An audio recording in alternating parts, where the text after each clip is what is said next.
morning. Today I am going to discuss about three topics. That is, first one is nature of rectifier output. Second one is ripple factor. Third one is Zener diode characteristics. First one is nature of rectifier output. So, what's a rectifier? Anybody please? It's a device which is used to convert AC to DC. So, consider the rectifier output, full wave rectifier output is like this. So, here we may think that rectifier we are using to convert AC to DC. So, we may think that we are getting the pure DC. But it is not a pure DC, it's a pulsating DC.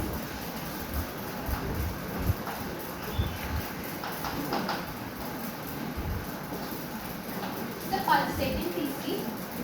So, pulsating DC means its voltage is always positive and it always changes with the time. So that is called a pulsating. So pulsating DC contains an AC component and a DC component.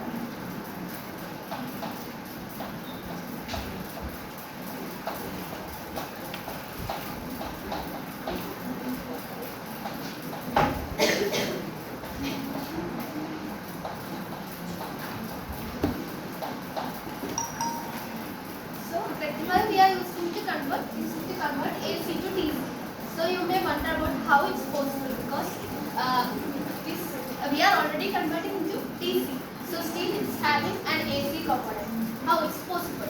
This is because any wave that changes with the time has an AC component. That's why we are getting an AC component and a DC component. That is pulsating DC. That is the rectifier output. So a rectifier output is a pulsating DC having an AC component and a DC component. Okay, understood up to this. Next is ripple factor. So as we studied, the output of a rectifier contains it's a pulsating DC. It's contain an AC component and a DC component. So this AC component is called a ripple. Okay, an AC component is called a ripple. So the efficiency of a rectifier depends upon this ripple. The ripple is small, then the rectifier will be more efficient. When the ripple is very large, it will be inefficient. Okay. Then we got ripple factor. So I will be discussing that. Consider a steady rod as a pure DC. Okay. Steady rod as a pure DC, and consider it's having bumps. Bumps considered as AC component. So bumps as AC component. So a rod having more bumps and another having only less bumps, which will be very easy to travel with. The rod having less bumps. So similarly, an output and rectifier having less AC component or less ripple, that will be very effective. Okay. Next is ripple factor. We want ripple factor. So ripple factor is the ratio of the RMS value of AC component to the value of DC component. So gamma is equal to, this is represented by gamma.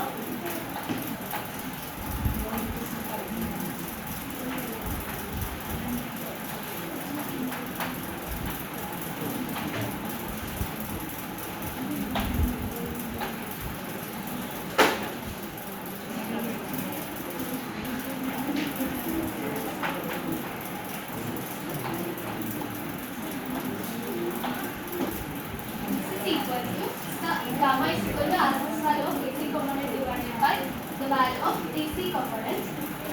It's equal to IAC divided by IDC. That's equal to IRO RMS divided by IDC, or we can write it as PRO RMS divided by PDC. Okay. So this is the ripple factor. So the ripple factor is very more, then the rectifier will be less effective. Okay. If the ripple factor is very less, then the rectifier will be more effective. Then we go like this. Then the RMS value is given by IRMS is equal to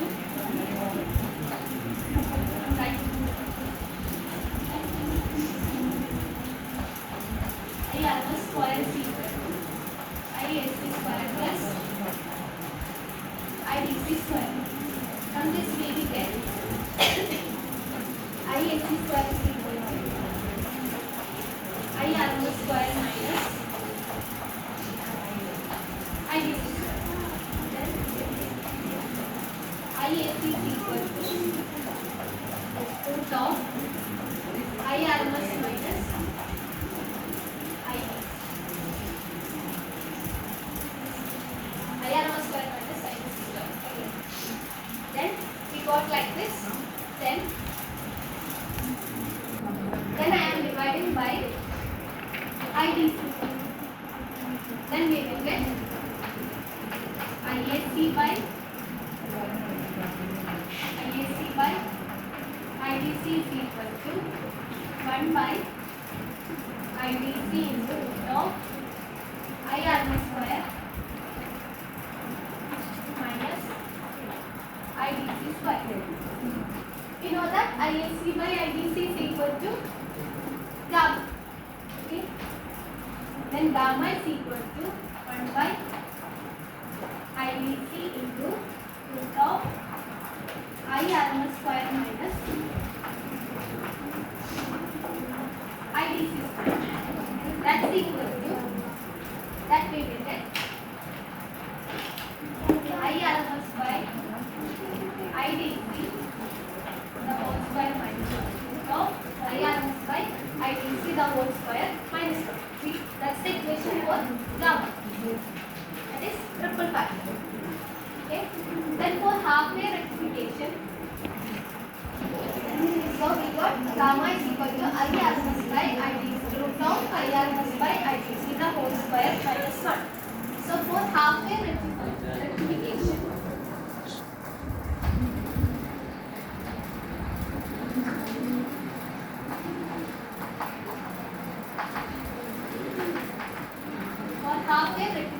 we know that I RMS is equal to IM by 2 and IDC is equal to IM by 5. This is already discussed by Surya and Shri. Then by substituting these in this, we will get gamma is equal to IM by 2 by IM by 5. That's we will get pi square by 4 minus 1. So pi square by 4 minus 1. That's equal to 1.21. By converting into percentage, we will get 1%. So here we can see the triple factor is very large here. So we can say that here AC component is very large. Because okay, here ripple is very large, so AC component is very large here. So here AC component exceeds that of the DC component. Okay, halfway rectification. So here this gamma is very large, so it is inefficient. We can say that it is inefficient for the conversion of AC to DC. Next is for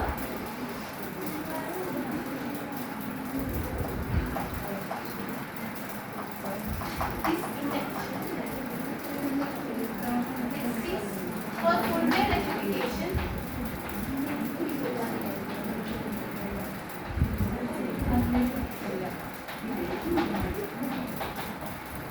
For full wave rectification, I RMS is equal to IM by root 2 and IDC is equal to 2IM by 5. Then gamma is equal to IM by root 2 by 2IM by 5 the whole square minus 1. That's we get now pi square by 8 minus 1. That's equal to 0.48. That's equal to 48%. So we got here triple factor is very small in the case of a full wave rectifier. So we can say that here AC component is very small as compared to DC component. So here DC component exceeds that of AC component in a half wave, full wave rectifier. So here it is. So we can say that it is very sufficient for the conversion of AC to DC.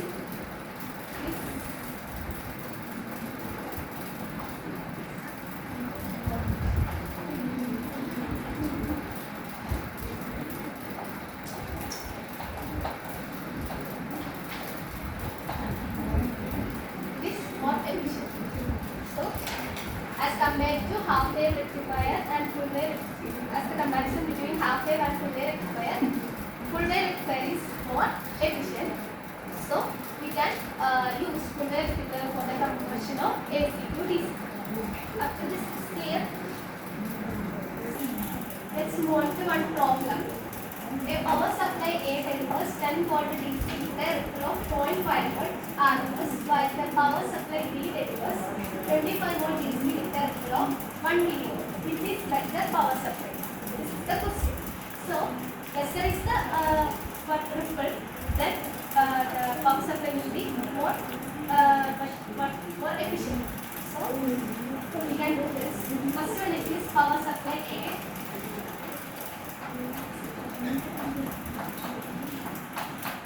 Power supply A.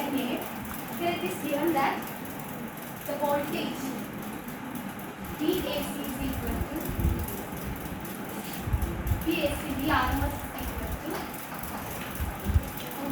0.5 volt and VDC is equal to 10 volt.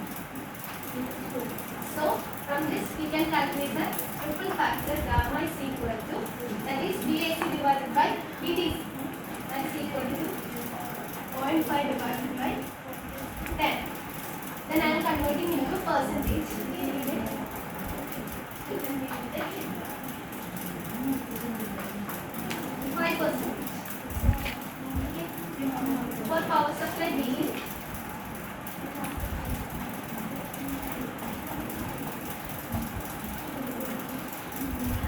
here it is given that the ripple of 1 millimeter, that is VAC is equal to 1 into 10 raised to -3 volt and VDC is equal to 25 volt.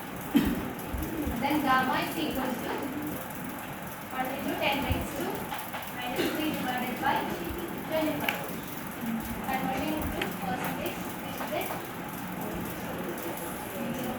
that is 4 into 10 raised to -3.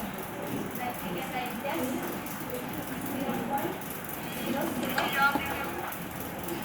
0.004%. Okay. Then here we can see it's having 5% power supply and it's having 0.04 but the ripple factor, it's having 5% ripple factor and it's having 0.004% ripple factor. So which will be a very good power supply, which will be very efficient. This one, right? So power supply B is very efficient.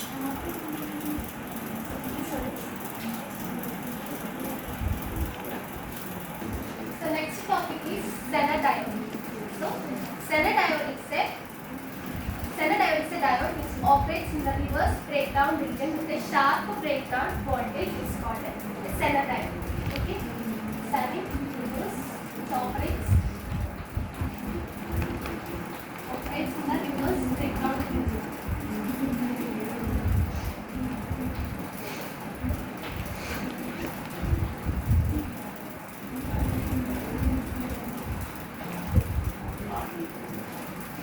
And it's having a sharp breakdown voltage.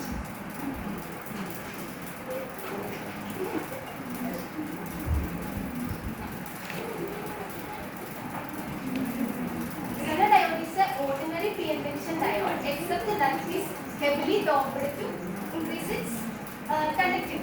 Okay, it's heavily doped as compared to other diodes.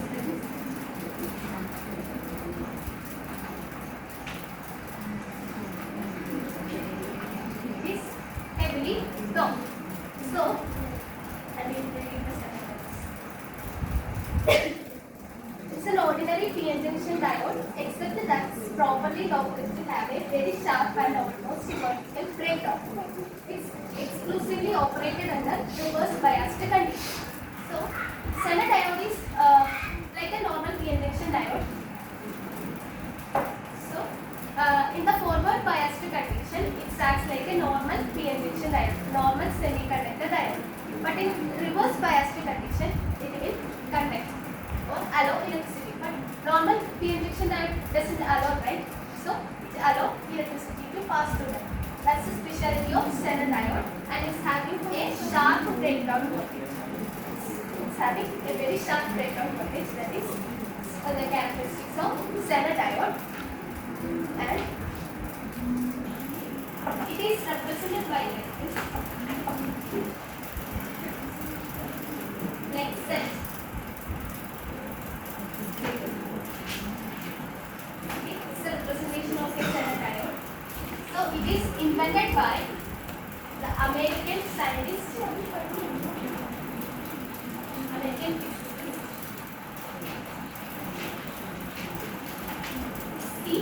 Zener. Okay, it is invented by the American physicist Zener. Now let's discuss the forward biased and reverse biased conditions of Zener diode. So as I told, when it is forward biased, it acts like a normal PN junction diode. It will conduct electricity, so we will get graph like this. That is forward biased voltage, and this forward current, and we will get graph like this. Okay, and it is a reverse biased. First, initially, it will allow a small amount of current. Okay, it will allow a small amount of current, and then this reverse biased. Initially, it will allow a small current, and at a particular voltage known as 7 voltage, which is represented by Zener, then we will get a sharp Zener current. Okay, we will get a sharp current like this. Okay, at this voltage, it is going as a constant. Okay, here Z is constant, and this current IR is very sharp. Okay, so we are getting a graph like this. Here, in the reverse biased conditions also, it will allow electricity. That's a speciality of Zener diode. Anybody have any problem?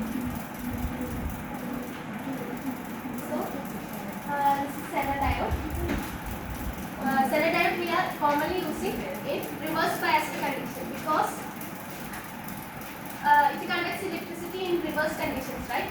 So, in forward condition, it will allow electricity as like normal PN junction diode. But in reverse condition, it also allows electricity. That's why we are using this in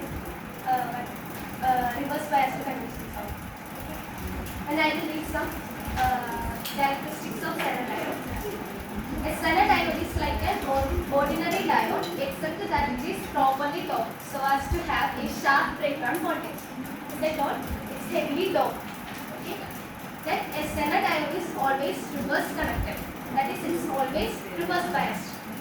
Okay. A Zener diode has a sharp breakdown voltage called Zener voltage. Okay. Then, when forward biased, its characteristics are just those of ordinary diode. Forward biased, that's like an ordinary PN junction diode.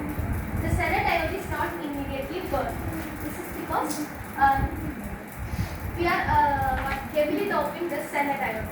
Because due to that, we will get a constant voltage here. So, it is safe to connect with reverse biased conditions also. So, it is not immediately burned. That's about this. I hope everyone understood this.